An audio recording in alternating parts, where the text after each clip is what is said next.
Tattoo Shop. Veteran Rand and Brandon Warriors' preferred tattoo shop. BlackRoseTattoo.com. All your tattoo needs. This is Rio of Madison Rising, and you're listening to Dangerous Grounds Network. Hey, you want a freedom boner or what? Listen now. What's up? This is AJ from Madison Rising, and you're listening to Dangerous Grounds Network. And we're going to put a little bit of freedom all up in you. It's about doing the right thing. That's why a lot of these police officers deal with what they deal with. It's about being American. It's about, I don't know, I can't even begin to explain it. But ABC News did a good special on it, and I want to run it for y'all so y'all can hear what happened and why it's changed so much and how it's changed so much after some of these recent events. So please, follow what's going on here. We take you to the front lines of what is now one of the most dangerous and controversial jobs in America, police work. Law enforcement has become the focus of an intense national conversation after the fatal police shootings of black men in Louisiana and Minnesota, and then the murder of 5 officers in Dallas. My Nightline co-anchor Juju Chang gets a street-level view tonight in this, the first installment of our special week-long series, America in Black and White. 1607, 1654, visual cover. 11-10-5 from Congress. It seems like, in the current climate, you have to be more vigilant. Yes, with everything going on, you have to be more vigilant. We always have to stay alert. Officer Mark Blackwell knows the streets of Bridgeport, Connecticut well. He grew up not far from here in a family of cops. But in the wake of the Dallas ambush, this week feels different. Do you ever think it's open season on cops? Feels like a bullseye on our backs right now. We all want to be able to go home to our loved ones. His newest loved one, his 6-week-old daughter.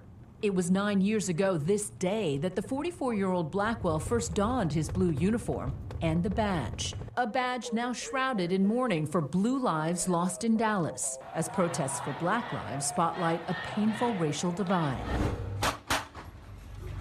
Oh my God, please don't tell me he's dead. After the controversial shooting of 2 black men by police officers, we decided to go out on patrol with Blackwell and Joey Augusto, 2 cops uniquely positioned to bridge the gap. After the deaths of Alton Sterling and Philando Castile at the hands of police, intensifying the anger towards law enforcement. Now a rallying cry for nationwide protests, starting out peacefully, but ending in arrest after arrest. At least 42 in New York, 19 in Chicago, 102 in St. Paul.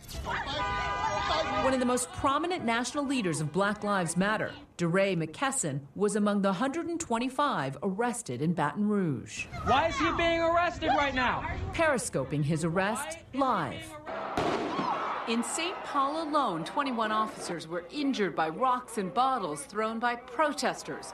One officer's teeth knocked out. Some condemning the entire protest movement. This quickly becoming a terrorist group committing hate crimes. The New York Post categorizing the conflict with 2 provocative words: civil war. Hate's not going to get you anywhere. It's just fueling the fire. Everything is cops are pigs, cops are this. All they want to do is kill people. It's not like that. For Officer Blackwell, his shifts rarely involve violent confrontation. In fact, he's never fired his gun in the line of duty. When things start to get tense, they rely on critical training to diffuse conflict, the best weapon for police to avoid using force. 11 P.T. Barnum. Blackwell responds to a nuisance call, an allegedly drunk man banging on a door, trying to get into an apartment that isn't his. Officer Blackwell and Augusto keep the suspect calm, convincing him to walk away, bloodied, into an ambulance. Crisis averted. Blackwell and Augusto believe in community policing, trying to erase the perceived battle lines between people of color and the police. They were born here. They were raised here. They're from the community. This isn't just friendly chit-chat. To them, this is quality police work. Does it help that you're black, do you think? In some cases, in dealing with the public, I could sometimes de-escalate a situation. So much of their police work is a strategic effort to stay connected to the community. Today, they shoot hoops with neighborhood kids, teenagers who tell us they've already had those tough conversations with their parents. Do they tell you how to act around the police? They say to listen, like if they say to stop, then stop. Don't run. Do you feel like the cops are good guys or bad guys? Some cops are bad, just to choose to use the law for what they want to do. When you see teenage boys, what do you think? Even if they do something bad, I try to turn it into something positive with them. But you have to do a threat assessment. Correct. Depending on the situation, our safety always comes first. Bridgeport, like so many urban areas, facing its own painful questions about police brutality. This video from 2011 launched an FBI investigation. That man's lawsuit settling out of court with Bridgeport police. The two officers pled guilty and were sentenced to prison.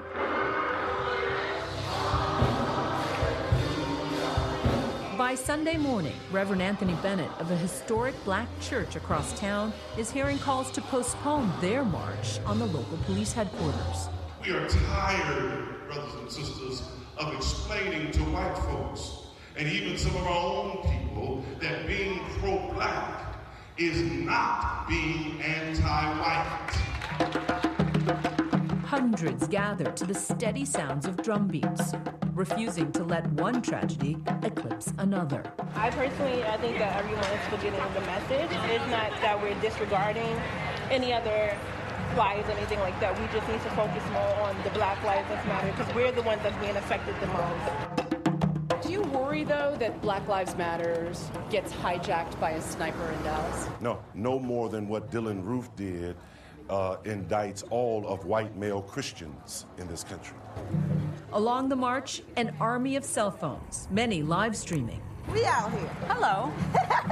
Cell phones now ubiquitous, documenting the deaths of Alton Sterling and Philando Castile, whose girlfriend live streamed the moments just after he was shot by police. You told him to get his ID, sir, and his driver's license.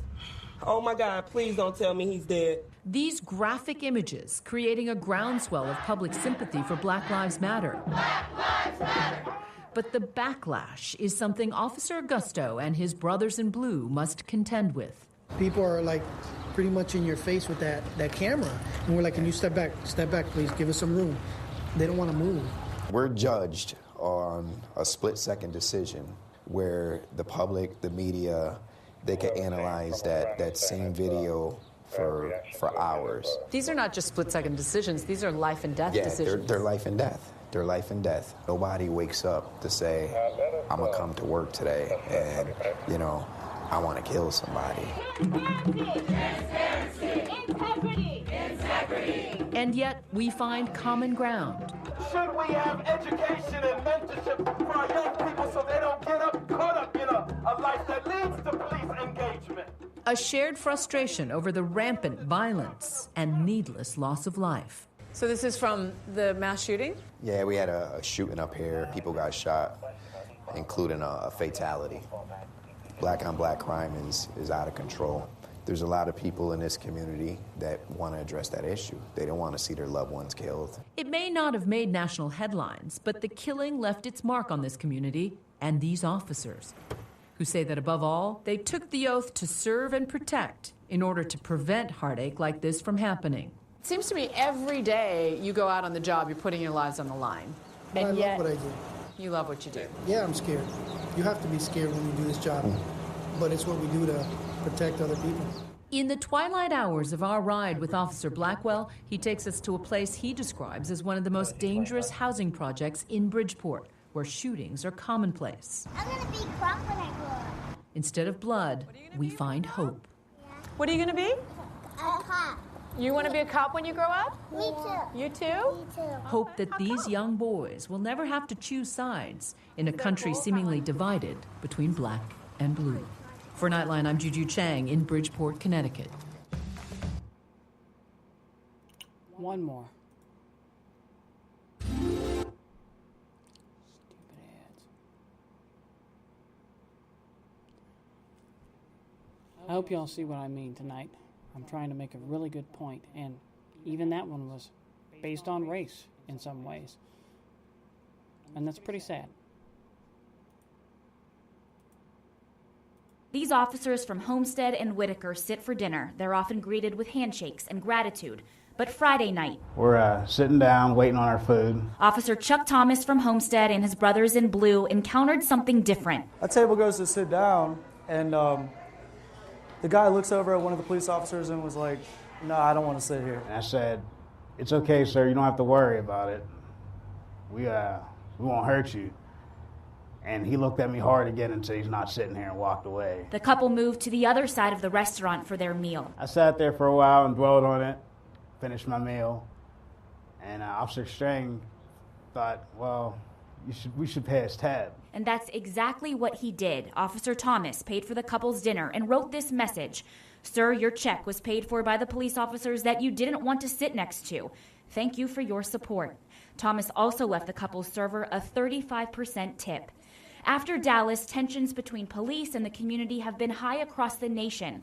Thomas is hoping to ease that. Essentially, the whole goal of it was to let him know that we're not here to hurt you if you're not. I mean, we're not here for that. We're here for you. We work for the public. And we just want to, better the relationship between the community and the police. I think that gets my point across tonight as far as the concept of what's going on in our nation. There's too much division.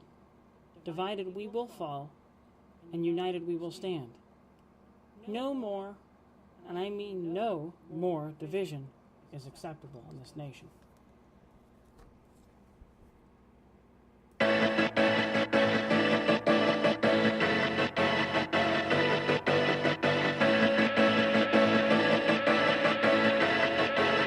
I'ma be that nail in your coffin, saying that I softened. I was ducking down to reload, so you can save your petty explanations. I don't have the patience before you even say it. I know you let your pride or your ego talk slick to me. No, that is not the way I get down. And look at how you lose your composure. Now let me show you exactly how the breaking point sounds. I wanna see you choke on the lies, follow up your dreams, suffer all alone in your misery. Choke on the lies, follow up your dreams, suffer all alone in your misery. What is it you want me to tell you? I'm not the failure, I would rather live and let be. But you came with the right kind of threat to push me to let you know you can't intimidate me. You did disrespect me so clearly, now you better hear me. That is not the way it goes down. You did it to yourself and it's over. Now let me show you exactly how the breaking point sounds. I wanna see you choke on the lies, follow up your dreams, suffer all alone in your misery. Choke on the lies, follow up your dreams, suffer all alone in your misery. I wanna see you choke on the lies, follow up your dreams, suffer all alone in your misery. Choke on the lies, follow up your dreams, suffer all alone in your misery.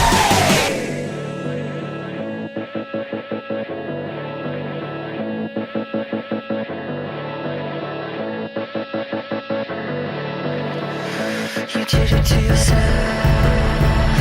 You did it to yourself. You did it to yourself.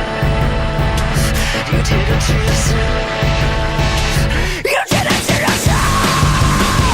You did it to yourself. You did it to yourself. You did it to yourself.